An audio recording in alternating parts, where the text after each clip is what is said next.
العالمين والصلاة والسلام على أشرف الأنبياء والمرسلين أما بعد قال الله تبارك وتعالى في القرآن المجيد والفرقان الحميد هل أتبعك على أن تعلمني مما علمت رشدا سلام ان پر کہ جنہوں نے ہمیں انسان بنایا ہے، سلام ان پر کہ جنہوں نے ہمیں انسان بنایا ہے، اندھیروں سے نکال کر علم کا رستہ دکھایا ہے۔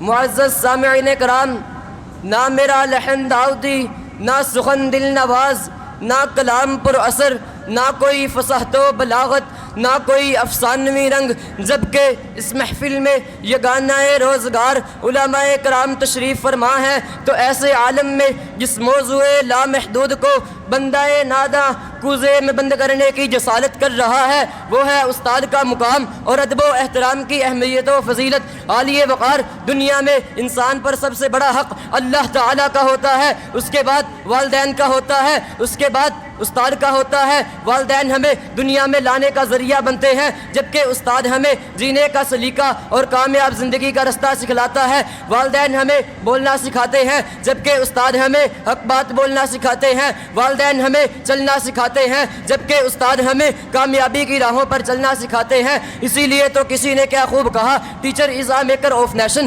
اللہ تعالیٰ نے ہم پر بے شمار احسانات کیے، لیکن کبھی جتلایا نہیں۔ جب بات آئی ہادی محشر کی، رہبر کائنات کی، کائنات کے معلم کی، تو اللہ تعالیٰ نے سورہ آل عمران کی 164 نمبر آیت میں فرمایا، لقد من اللہ علی المؤمنین اذ بعث فیہم رسولا من انفسہم یتلو علیہم آیاتہ ویزکیہم ویعلمہم الکتاب والحکمہ۔ اے مومنو، ہم نے تم پر احسان کر دیا۔ اے اللہ جی، کیا احسان کر دیا؟ اللہ تعالیٰ فرماتے ہیں، بعث فیہم رسولا من انفسہم یتلو علیہم آیاتہ ویزکیہم ویعلمہم الکتاب والحکمہ۔ میں نے محمد الرسول اللہ صلی اللہ علیہ وسلم کو ساری کائنات کا معلم بنا کر تم پر احسان کر دیا۔ اسی لیے تو خود محمد الرسول اللہ صلی اللہ علیہ وسلم نے فرمایا، انما بعثت معلما، ہاں میں تو معلم بنا کر بھیجا گیا ہوں۔ معلم کا رتبہ بہت بڑا ہے،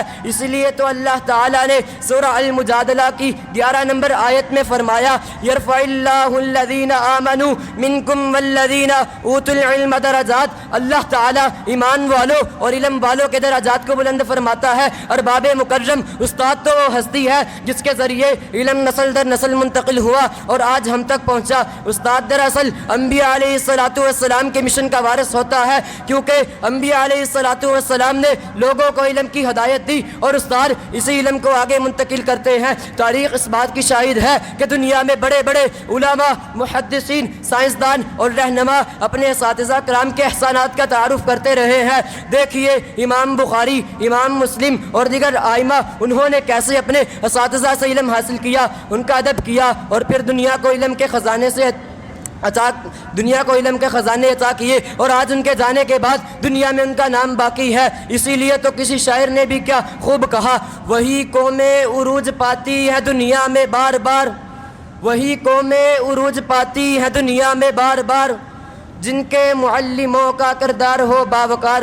حضرات ذی وقار، مگر ہر تصویر کے دو رخ ہوتے ہیں۔ اگر اساتذہ کا ادب و احترام یہ کامیابی کی ضمانت ہے، تو اس کے برعکس اساتذہ کی نافرمانی یہ علم سے محرومی کا سبب بنتی ہے۔ دل سے علم نور ختم ہو جاتا ہے، اخلاق و کردار خراب ہونے لگتے ہیں۔ کتنے ہی ایسے ذہین و فطین طلباء ہوتے ہیں، لیکن اساتذہ کی نافرمانی کرتے ہیں تو ذلت ان کا مقدر بن جاتی ہے۔ اسی لیے ہمیں اپنے اساتذہ کی نافرمانیوں سے بچنا ہوگا اور ان کے مقام کو پہچان کر ان کا ادب و احترام کرنا ہوگا۔ میں اللہ تعالیٰ سے دعا کرتا ہوں، اللہ تعالیٰ ہمارے اساتذہ کرام کو جزائے خیر عطا فرمائے اور انہیں اسی طرح علم کا محافظ بنائے رکھے، آمین یا رب العالمین۔ اور میں اپنی تقریر کا اختتام ایک خوبصورت شعر سے کرنا چاہوں گا۔